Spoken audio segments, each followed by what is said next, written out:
नमस्कार दोस्तों, कैसे हैं आप लोग। मैं ईएमएफटी का ही टॉपिक अभी करा रही हूँ, तो हम इसके क्वेश्चंस करते हैं। तो इसमें जो है फर्स्ट क्वेश्चन है आपका, ये the unit of magnetic flux is. ठीक है, तो क्या होता है, टेस्ला होता है, मैक्सवेल होता है, हेनरी होता है, या इसमें वेबर होता है। तो इस क्वेश्चन के लिए आप बताइए राइट आंसर क्या होगा।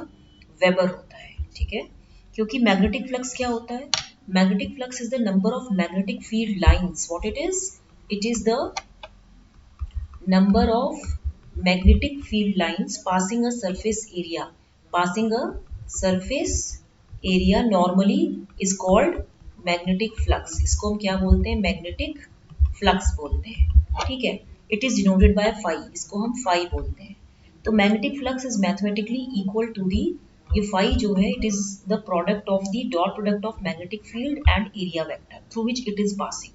यानी कि phi is equal to B cross है, तो B is what, magnetic flux density, and A is the area, and psi is the magnetic flux. ये मैग्नेटिक फ्लक्स होता है। तो इसकी जो यूनिट होती है मैग्नेटिक फ्लक्स की, मैग्नेटिक फ्लक्स डेंसिटी मतलब बी की यूनिट होती है टेस्ला। ठीक है, तो 1 टेस्ला में 1 वेबर पर मीटर स्क्वायर होता है। तो फाई इज इक्वल टू, क्योंकि बी क्रॉस ए है तो इसकी यूनिट क्या हो जाएगी, बी की वेबर पर metre square into metre square. तो ये आंसर क्या होगा, वेबर हो जाएगा। ठीक है, तो ये आपको फर्स्ट क्वेश्चन है। नेक्स्ट है the relationship between relative permeability and magnetic susceptibility of the medium is. देखिए इसका रिलेशन है mu R is equal to 1 plus chi. Magnetic susceptibility क्या होती है, it is the property of the substance which shows how easily a substance can be magnetized. It is defined as the ratio of the magnetization, जिसको m बोलते हैं, in a substance the magnetic intensity h applied to the substance। तो ये एक scalar quantity है, it is a scalar quantity and no units in dimensions। Magnetic permeability क्या होती है, इसको हम क्या बोलेंगे, it is the degree or extent to which the magnetic lines of force can enter a substance, to which the magnetic lines of force can enter a substance, can enter a substance। ठीक है, तो relationship क्या होता है, total magnetic flux density जो आपका B है in a material, it is the sum of magnetic flux density in vacuum B naught produced by magnetic force and magnetic flux density due to magnetisation of the material BM। मतलब ये जो magnetic flux density है ये तो vacuum में है, और ये जो BM है ये मैग्नेटाइजेशन ऑफ द मटेरियल है। तो यानी कि इसकी वैल्यू क्या होगी, B is equal to mu naught H plus mu naught M। तो यहाँ पे ये वैल्यू क्या होगी, म्यू नॉट होगा H एंड 1 प्लस काई होगा। तो इसकी वैल्यू क्या होगी, 1 प्लस काई। तो ये जो म्यू आर है ये 1 प्लस काई हो जाएगा। नेक्स्ट क्वेश्चन है the electric field inside a metal is always, electric field inside a metal is always zero when a metal और कंडक्टर इज एट इक्विलिब्रियम। जब भी कोई मेटल या आपका कंडक्टर इक्विलिब्रियम में होता है, it is at equilibrium, the electric field inside it is zero. जो इलेक्ट्रिक फील्ड इनसाइड होता है वो जीरो होता है, क्योंकि इलेक्ट्रिक फील्ड जो होता है it is equal to the rate of change of potential. मतलब E इज इक्वल टू क्या होता है, dV बाई dx, यही तो होता है rate of change of potential. तो वोल्टेज या जो पोटेंशियल होता है inside a conductor at equilibrium ये कांस्टेंट होता है। मतलब ये जो होता है ये कांस्टेंट होता है at the value it reaches the surface of the conductor. So we take a charge conducting sphere. हम क्या करते हैं, एक चार्ज कंडक्टिंग स्फीयर लेते हैं। ये जैसे यहाँ पे E अगर जीरो है तो V क्या होगा, कांस्टेंट होगा। तो यहाँ पे क्या है, प्लस चार्जेस हैं। ठीक है, और यहाँ पे इधर क्या है, इसके सरफेस पे ये चार्ज कंडक्टिंग स्फीयर है, ये Q है। ठीक है, यहाँ पे V जो है this is equal to Q by 4 pi epsilon naught R है। तो यहाँ पे ये जो वैल्यू है इस तरीके से, यहाँ पे इसमें क्या होगा, v is equal to Q by 4 pi epsilon naught r, और ये वैल्यू जो होगी v is equal to 1 by 4 pi epsilon naught r small r into Q. ठीक है, तो ये थोड़ा सा आपको पढ़ना पड़ेगा कि चार्ज कंडक्टिंग स्फीयर हम क्यों लेते हैं, और क्योंकि इलेक्ट्रिक फील्ड मेटल या कंडक्टर अगर इक्विलिब्रियम में है तो उसके अंदर वो जीरो होता है, it is equal to the rate of change of potential. जो पोटेंशियल होता है inside a conductor at equilibrium वो कांस्टेंट होता है as it reaches the surface of the conductor. Next question है आपका, which of the following is the correct expression for Gauss law. देखिए phi is equal to Q by epsilon naught. Gauss law of electrostatics क्या है कि total electric flux through a closed surface enclosing a charge, that means जो आपका phi electric है this is equal to Q by epsilon naught. तो इसकी value हो जाएगी phi S E dot D S is equal to Q enclose by epsilon naught. तो phi क्या है? फाई क्या है? इलेक्ट्रिक फ्लक्स है आपका, एंड क्यू इन क्या है? Charged enclosed the surface, and epsilon naught क्या है? Permittivity of space, and ds क्या है? Surface area. तो क्यू बाय एप्सिलॉन नॉट ये आपका गॉस लॉ का एक्सप्रेशन है। नेक्स्ट है tesla is the unit of magnetic flux density. ठीक है। एंड नेक्स्ट क्वेश्चन है आपका which of the following equations is called the point form of Gauss law? Del dot D is equal to rho V, इसको बोलते हैं del dot D equal to rho V, क्योंकि आपको पता ही होगा Gauss law states the net flux of an electric field in a close surface is directly proportional to the enclosed electric charge.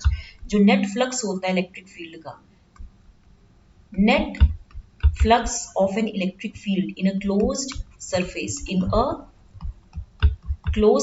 is directly proportional to the enclosed electric charge. So net flux of a given electric field through a given surface divided by the enclosed charge should be equal to constant. That means जो phi है this is equal to integral E dot n ds is equal to q by epsilon naught. तो हम इसको लिख सकते हैं d dot n ds is equal to q. Differential form क्या है इसकी? Del dot E equal to rho by epsilon naught which implies del dot D is equal to rho v, del dot D. ठीक है, तो ये होता है, ये आपका है Gauss law of electric field, del dot D equal to rho v. Next question है electric flux is a electric flux एक स्केलर क्वांटिटी है and its density is a vector field. ठीक है, you should be knowing dot product of two vectors, किन्हीं भी दो vectors का dot product, dot product मतलब जो आपका डॉट प्रोडक्ट है इसको हम बोलते हैं स्केलर प्रोडक्ट। इसको क्या बोलते हैं? Scalar product. तो ये दो वेक्टर्स का जो होता है it is equal to scalar quantity. ये एक product of the scalar product of two vectors is a number. ये क्या है? एक नंबर है, स्केलर क्वांटिटी। तो प्रोडक्ट एक वेक्टर क्वांटिटी है and scalar quantity will always be vector quantity. तो यहाँ पे आपको इतना पता होना चाहिए कि इलेक्ट्रिक फ्लक्स डेंसिटी, जो इलेक्ट्रिक फ्लक्स डेंसिटी है, मतलब इसको क्या बोलेंगे? Electric flux density. ये एक वेक्टर क्वांटिटी है, this is a vector quantity because it is simply the product of the vector quantity electric field and the scalar quantity permittivity of the medium. So D is equal to epsilon E हो जाएगा। ठीक है, तो its unit is coulomb per metre square. D is equal to Q by A, मतलब coulomb per metre square हो जाएगा। तो यहाँ पे जो आपका इलेक्ट्रिक फ्लक्स होता है इसको हम क्या बोलते हैं? Number of electric field lines, number of electric field lines associated with an area. Electric flux भी आपका स्केलर क्वांटिटी है। ठीक है, it is the dot product of two vector quantities means flux is equal to E dot A, electric field and perpendicular differential area. तो मैं इसको क्या लिखूंगी? E A cos theta. इसकी जो एसआई यूनिट होती है वो होती है न्यूटन मीटर स्क्वायर पर कूलम इलेक्ट्रिक फ्लक्स की। तो इसके लिए इसका राइट आंसर क्या होगा? ये। नेक्स्ट क्वेश्चन है कि the unit of डायरेक्ट्रिक strength is given by. देखिए यूनिट ऑफ डायरेक्ट्रिक स्ट्रेंथ होती है वोल्ट पर मीटर। कैसे? द डायरेक्ट्रिक इंसुलेटिंग मटेरियल्स को हम डायरेक्ट्रिक, जो इंसुलेटिंग मटेरियल्स होते हैं इनको हम डायरेक्ट्रिक मटेरियल्स बोलते हैं, which are poor conductors of electric current and these are called dielectric materials. When the dielectric is placed in the electric field, जब भी आप किसी डायलेक्ट्रिक को इलेक्ट्रिक फील्ड के अंतर्गत रखते हैं then no current flows, current कोई भी फ्लो नहीं करेगा but exhibits electric dipole। लेकिन इसमें क्या होगा? इलेक्ट्रिक डाइपोल होगा, इसमें इलेक्ट्रिक डाइपोल होगा। That is there is the separation of the positive and negative electrically charge entities on a molecular और एटॉमिक लेवल। इनको हम कैपेसिटर्स में यूज करते हैं। हम इनको कहाँ यूज करते हैं? कैपेसिटर्स में यूज करते हैं, स्विच बेसिस में, लाइट रिसेप्टिकल्स में यूज करते हैं। डायलेक्ट्रिक स्ट्रेंथ क्या होती है? Maximum voltage that can be applied to a given material without causing it to break down, इसको डायलेक्ट्रिक स्ट्रेंथ बोलते हैं। डायलेक्ट्रिक स्ट्रेंथ क्या है? It is the maximum voltage that can be applied to a given material, okay, without causing it to break down,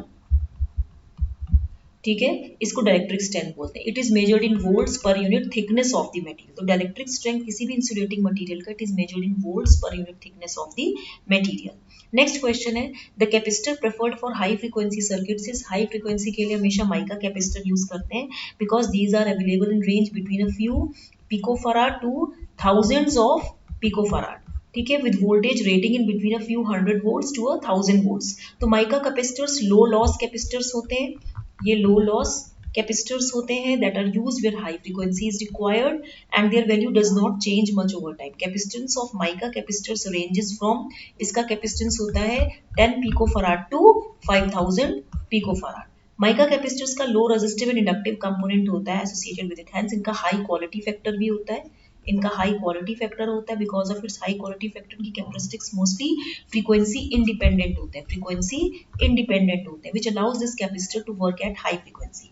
application क्या है इसका, cable TV में ये यूज होता है, केबल टीवी एम्पलीफायर्स में यूज होता है, ठीक है। High power RF broadcast transmitter में यूज होता है, high power RF broadcast transmitters में यूज होता है, हार्मोनिक रिएक्टिव पावर कॉम्पनसेशन में यूज होता है, रेजोनेंट सर्किट्स में, कपलिंग सर्किट्स में, हाई वोल्टेज इन्वर्टर सर्किट्स में यूज होता है, ठीक है। तो ये सब आपको पता होना चाहिए। एयर कैपेसिटर्स तो जो एयर यूज करते हैं एज देयर डायरेक्ट्रिक, और जो आपका इलेक्ट्रोलाइटिक होता है they are widely use due to their low cost and small size, they are, ठीक है। और इलेक्ट्रोलाइटिक कैपेसिटर्स होते हैं, इसमें ये पोलराइज्ड कैपेसिटर होता है जिसकी एनोड या पॉजिटिव प्लेट जो होती है मेटल की बनी होती है, सॉलिड लिक्विड और gel electrolyte covers the surface of side layer serving as a cathode और नेगेटिव प्लेट। नेक्स्ट क्वेश्चन है, which of the following remains constant non zero value inside a conducting sphere. किसी भी conducting sphere में किसकी non zero value constant रहती है, potential की। कैसे, when a conductor is at equilibrium electric field inside it is zero, electric field inside is zero क्योंकि electric field is equal to the rate of change of potential, मैंने आपको बताया था equal to minus grade भी होता है।